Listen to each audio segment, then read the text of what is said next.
Tyson's Law is the observation that the number of characters Neil deGrasse Tyson uses to describe kissing oneself in the mirror diminishes approximately every 3 years. February 23rd, 2010. Another thought to disturb restful slumber, especially if you are vain. In a mirror, you can kiss yourself only on the lips. August 30th, 2011. For narcissists only, laws of reflection require that if you kiss yourself in a mirror, it will always be on the lips. July 12th, 2013. Just an FYI, in a mirror, you can only kiss yourself on the lips. December 20th, 2019. You can kiss yourself in the mirror, but only on the lips. December 1st, 2021. In a mirror, you can kiss yourself only on the lips. We estimate that he will continue to refine his theory as years go on. With mirror, kiss yourself on the lips. In mirror, kiss yourself on lips. Kiss yourself in mirror. Kiss lips in mirror. Kiss mirror lips. Kiss mirror. From this data, we can predict that by 2042, Neil deGrasse Tyson reaches the singularity.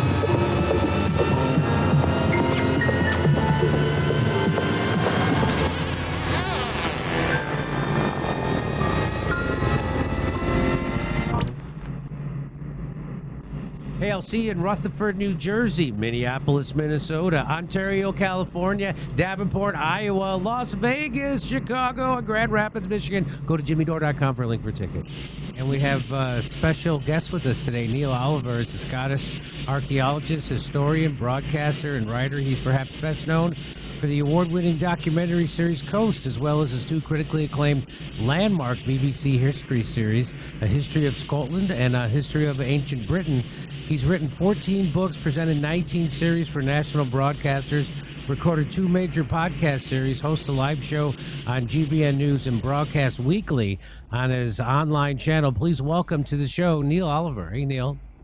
What an excellent introduction. Thank you very much, Jimmy Dore. Well, you know what?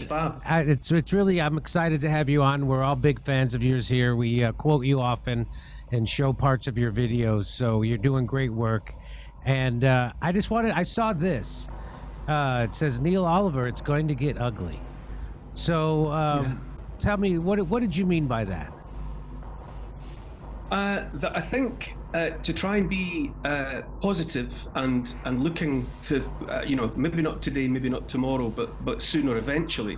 I think the troublemakers are going to fall because what they're doing is a subversion of, an inversion of everything that life is properly all about.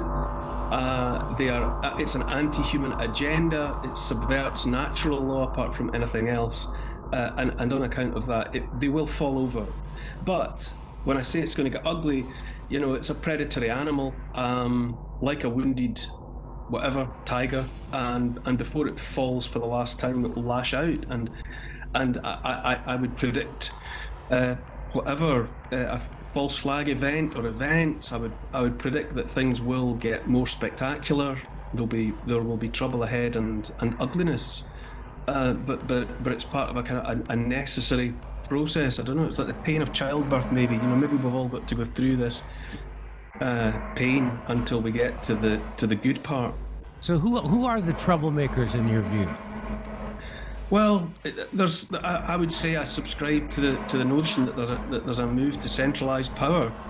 I think by definition, if you know their names and have seen their faces, then those people are middle management at best, and are essentially irrelevant. They're just irritant and annoying and getting the message out. But when you say who are they, they're operating out of sight. Maybe they have done for a protracted period of time, but I think it's. I talk to other people as well. You do too. I talk to you. Talk to There's others always, and I think it's palpable that that centralising power has never been as exposed.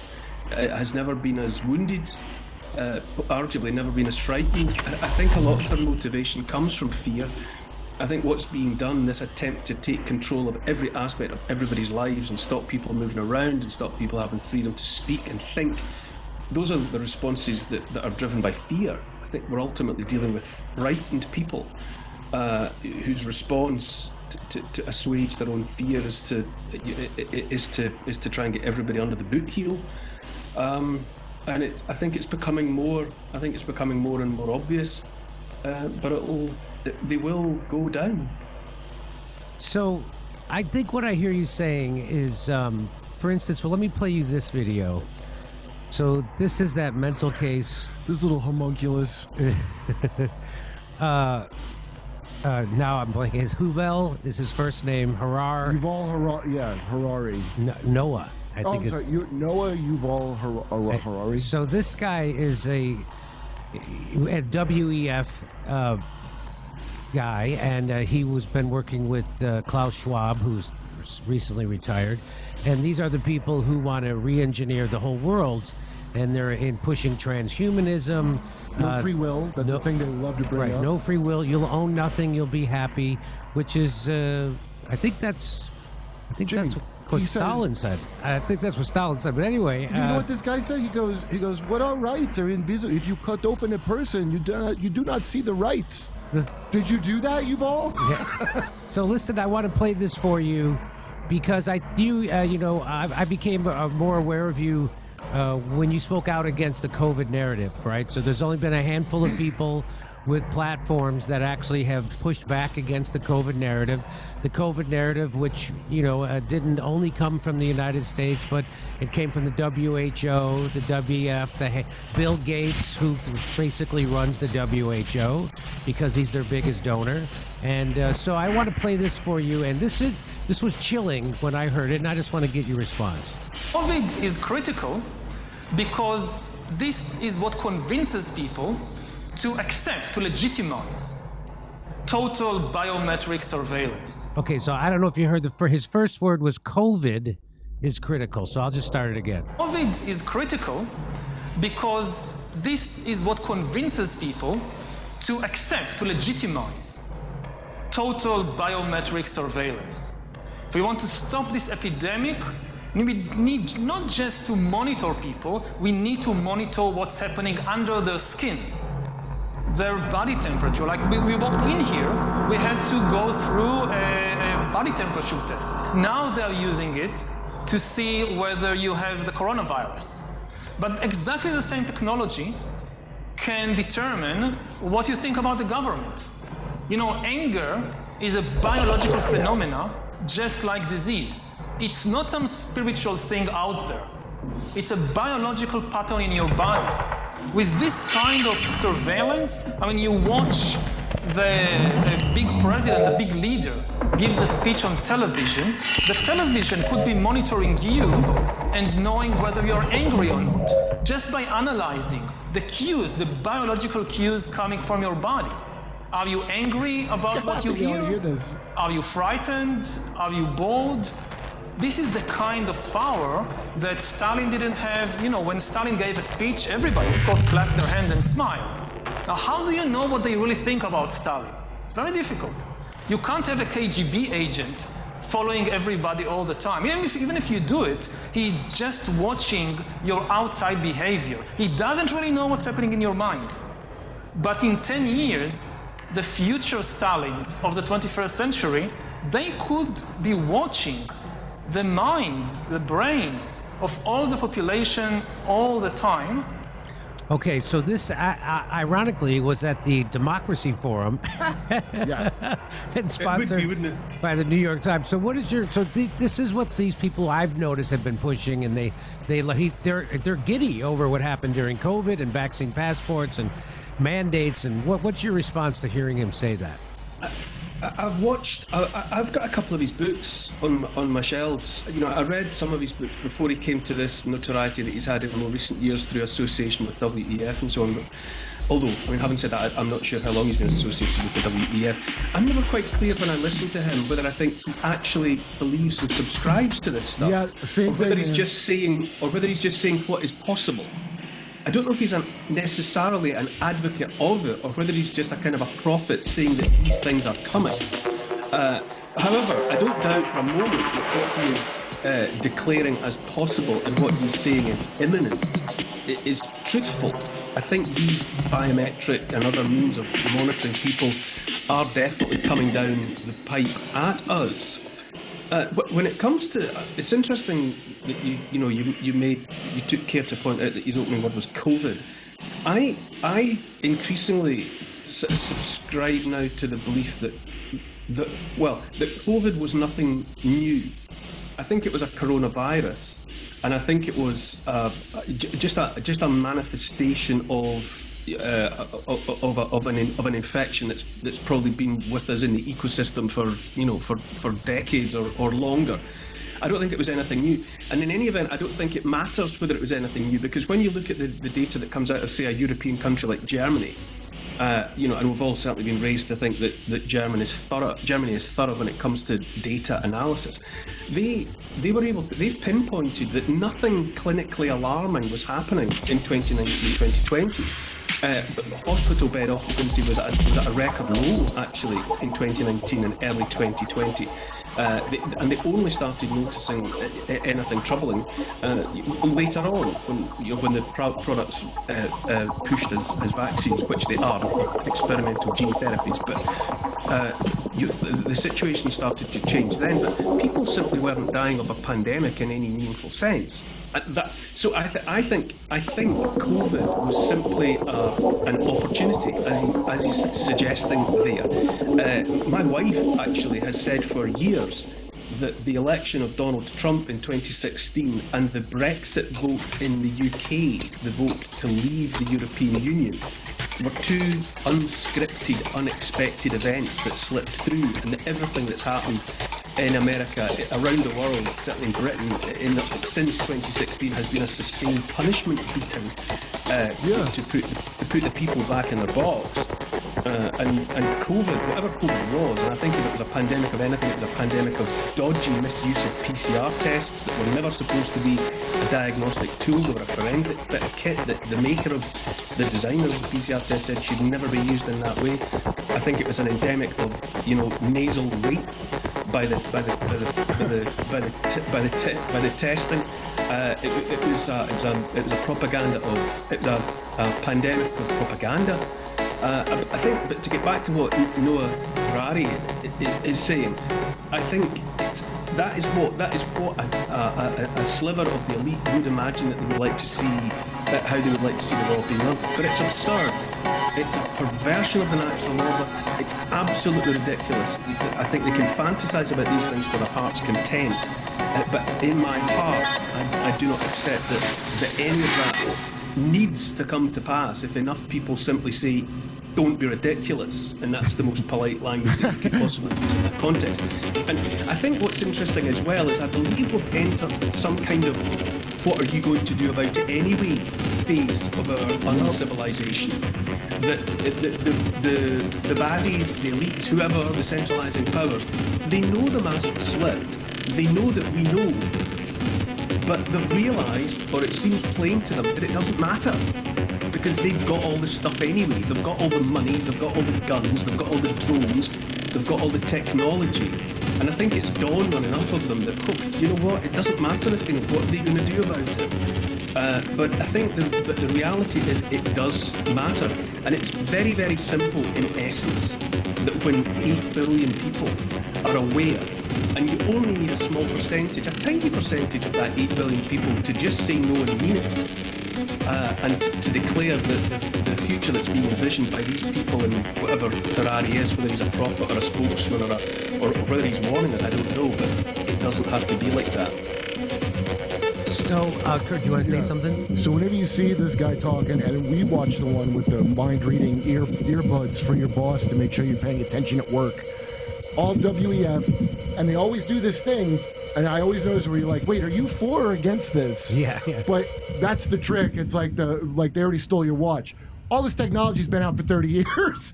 They're just testing how much they can be open about they have this stuff. And then they always do the same trick. They go, well, it's here, so we got to have a discussion about it. Yeah. And then you're like, wait, so you're for or against? And they're like, yeah, no, I know. It's really scary. But are you against it? They always keep, and it's already here. They already have this stuff. They had it.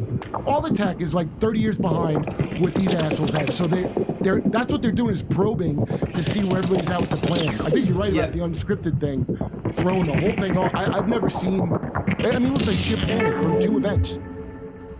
So go ahead. And it's all fear. It's all fear. Everything manifests as fear. Our headlines are full again. But here in the UK, predicting one frightening event after another. And the daddy of all fears, obviously, is nuclear Armageddon, and they're dangling that over everybody's heads at the moment. But I don't buy it, because these people want to continue with their cosseted special lives, and they're not gonna ever unleash anything that's been gain of function made lethal, because they're ultimately breathing the same air, and so are their children and their grandchildren. Neither are they going to have global Armageddon, because they don't want their windows broken and their cars scratched. It's all just about pushing terror. It's very easy to frighten people. That's been made abundantly clear in the last 4 years alone. But this is a generational thing. You can always frighten people, but again, that is all they've got. It's just fear porn, fear propaganda. And I honestly feel if I have, there's nothing special about me, and if I've clocked it, and if my wife and I have realised that they all got a bit of a fright because everybody went off piste in 2016, elected Donald Trump on one side of the Atlantic and voted to leave the European Union on the other. And they've just had to put their foot on the gas and go for it. And we can see it. And if it's obvious to someone like me, then it must be pretty bloody obvious. So that's what I've always said. I'm a C student comedian, and if I can see this, I know the people who are smarter than me must be able to see it, and most of them just don't speak up because of cowardice, fear of losing their position in polite society and things like that, and that comes back to COVID. You come see me on tour in Rutherford, New Jersey, Minneapolis, Minnesota, Ontario, California, Las Vegas, Davenport, Iowa, Chicago, Illinois. We're doing a live panel video show, special surprise guests on that show, and Grand Rapids, Michigan. Go to jimmydore.com for a link for tickets, and make sure you go to Jimmy Dore, because they don't want to buy it from a second reseller. An opening 2 minutes to Mr. Vermin Supreme. Thank you. Gingivitis has been eroding the gum line of this great nation long enough and must be stopped. For too long, this country has been suffering a great moral and oral decay in spirit and in sizers. A country's future depends on its ability to bite back. We can no longer be a nation indentured. Our very salivation is at stake. Together, we must brace ourselves. As we cross over to the bridge work, into the 23rd century, let us bite the bullet, and together make America a sea of shining smiles from sea to shiny sea. Now, friends, some people will tell you that this mandatory toothbrushing law is about the secret dental police kicking down your door at 3 a.m. to make sure you've brushed. Friends, it is not. Some will mention the dental re-education centers or the preventative dental maintenance detention facilities. It's about none of these things. It's not about the government-issued toothpaste containing an addictive yet harmless substance. No, friends, it is not even about DNA gene splicing to create a race of winged monkeys to act as tooth fairies. Friends, what this mandatory toothbrushing law is really about is strong teeth for a strong America. My name is Vermin Supreme. I am a friendly fascist. I am a tyrant that you should trust, and you should let me run your life, because I do know what is best for you. Yes, I am a politician. I will promise you anything your little electorate heart desires, because you are my constituents. You are the informed voting public, and because I have no intention of keeping any promise that I make. Vote early, vote often. Remember, a vote for Vermin Supreme is a vote completely thrown away. I would like to take this moment to acknowledge my mother, who is in the audience here today. Please stand up, Mother. Please stand up. If you can stand up, please stand up. She's going to try and stand up so you can acknowledge her. This is my mother. There we go. And 5 years ago this April, I gave her a kidney. My challenge to you people, everybody on the stage and everybody in the audience, give up a kidney. All right. Thank you, Mr. Supreme. Mr. Supreme, welcome back. Thank you, sir.